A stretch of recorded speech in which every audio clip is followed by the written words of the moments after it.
Hi, this is the second clip I made for the day. It's about an unboxing. As you can see, okay, well, it's hard to get all the text there. The box is actually that big. It's the Qpad gaming mousepad FX 90, and the text isn't lying. It's the king size. You might not see as big here. The box isn't that big actually compared to what SteelSeries pack their mouses in, but yeah. About this, why get a king size mouse pad? My issue is that once you go big, you won't go back. It's not a lie. I used to have this small Alsop mouse pad when I was younger. It worked out fine. I played Counter-Strike 1.0, 1.3 and all that stuff, and it worked out. I didn't need anything. I did have freakishly high sense, and it worked. But then these hard mat surfaces came out. It was very popular back in the late 90s, early 20s. Funk came out, and it wasn't probably bigger than this. About you could turn it around. You had like one surface on the other end and another, and a smoother on the other. And the latest SteelSeries came out, Ice Mat. If you haven't heard about Ice Mat, I think it's actually a product that went out of the SteelSeries later. But Ice Mat was an own brand. It was owned by the SteelSeries guys, but Ice Mat and SteelSeries were two different things back in the day. So the Siberia headsets you have these days, they were actually Ice Mat, and they had an own mousepad that was actually a piece of glass. You got skates with it, and if you actually had the right skates on it, the mouse would actually hover over. If you just push the mouse a bit, it would just circle around or move on itself. Non-resistant, that is, but you needed to change mouse skates often. SteelSeries came out with many hard plastic mats. They came out with the SS, and later they came with different models like bigger ones, and they came out with 5L. It was a semi-rugged mat. It was plastic underneath, and there was a cloth surface on top. Was also very popular when it came out, but that was the first go on the cloth mat for SteelSeries. Enough about SteelSeries. Razer also had a history. They had a metal piece with a very thin plastic layer on the both side of it, in which the one side was smooth and the other one was more rough, so different kind of feel on the mouse. And they also later came with mouse pads. Qpad, on the other hand, went the other way. They are known to be the first great cloth pads that came out. And when I say great, I don't mean in quality. They were good in quality, but that was not what I thought of. When the Qpad came out, it was big. It was huge. You can see this, like, plastic is probably a bit more expensive to make. So the pads were about this in size. That was actually great. It was big back in the day, but then Qpad came, and they had mouse pads like about 8 to 10 centimeters wider and a bit deeper as well. And the easy part of this is when you have a plastic mat, you can actually bend it. You can ruin it. And Qpad came with only cloth mat, and people could roll it together and have it on a LAN party. It was pretty easy, and they made it damn well. So I think that actually Qpad, up to this day, is made just because of how they made the cloth mat. They weren't the first cloth mat. As I said, I had an Alsop, and you can get any cloth mat on the local computer store, which is a little piece with either commercial or whatever on it. But Qpad, they came with the first great gaming grade cloth mats, and this is the newest edition they have come out with. It's the FX. You can get the UC. The FX has a little better slide on it.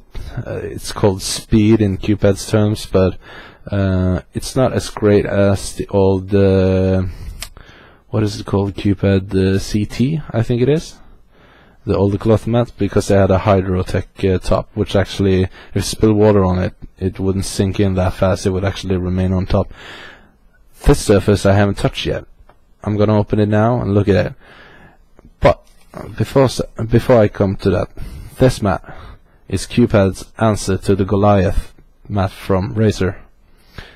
And I actually had that mat, but it wasn't deep enough. It was great enough in length, no problem there, but the depth of it wasn't good enough, because if I drag the mouse around, I would end up getting at the ends and the mouse wouldn't read, or I stopped into something or whatever. But enough about that. Let's get it open. Let's see here. It's easier on the bottom because there was only one sticker there. So I haven't opened this before, just so you know it. Okay, there's a little level here. Ah, there you go. Stick for later. Oh snap! This is a fatty. Indeed, it's a fatty. It's the old Qpad quality when it comes to thickness. You can see it's pretty thick. And it's shown in the intro movie. I had another mat. There's indeed difference in that. I think it's about 6 or 8 times as thick as the old mousepad I had. Probably 4 to 5 times fatter than the Razer Goliath. But the surface was actually more smooth than I thought. But now let's get to it. Yeah. This, my friend, is 0.9 meters long. It's close to a meter in width. And the depth of it is, I think it was 0.42. It's almost half meter in depth. So it's a big mat. It's insane. And you have the Qpad symbol there. About the UC mat, it's actually, there's no logo or anything on it. It's no artwork, and I don't think it has this silky smooth touch to it. But this one is definitely gonna cover up my desk with no problems at all. So let's see here. I actually have to put my screen over it, so the camera will probably budge a bit. Let's see here. This is no joke indeed. This is a big ass mousepad. Holy crap. I actually have to... Oh, Jesus. Sorry about swearing. I'm not usually like that, but this tends to be one of the bigger ones. Oh. And the good thing about it, I have a tendency with cloth mat that they tend to be like folded or anything. With this, since it's so big and it is so fat, it does actually not fold. It lays straight out after the unpackaging. Okay, this is actually... Ooh. It's like moving something over silk. It's very good feeling on it, to be honest. You can see here. I wish I had better. I actually have a better camera, but I haven't got anything set up yet. If you see, it moves quite well. It's not like it's insane, but sometimes you could hear it. Like, it's not that much resistant, really. Really good. Nothing to argue about there. Can't wait to try it out. But there you have it. The unboxing of the Qpad, the FX90 gigantic mousepad. I'm gonna enjoy it. So thank you for watching. I'm gonna do other unboxings as it comes by. I'm probably gonna get other gear later. I might actually need to change out the keyboard, not because I want to, but my girlfriend insists on it. It's as most of you know, I have to get just an area here. Listen to this. My girlfriend gets so annoyed by it. I will never go away from a mechanical keyboard, but this is MX Blue, so they have an extra click in there, plus the punch that I have, so I'll probably get some brown ones. I'm actually looking at the Zoe keyboard and the Logitech one. I actually love the Logitech one. It looks pretty sweet.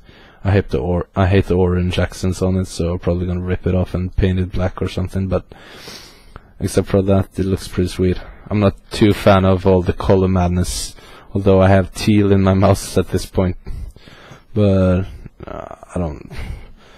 my computer is pretty mellow even. There's no lights in it, no crazy things going on there.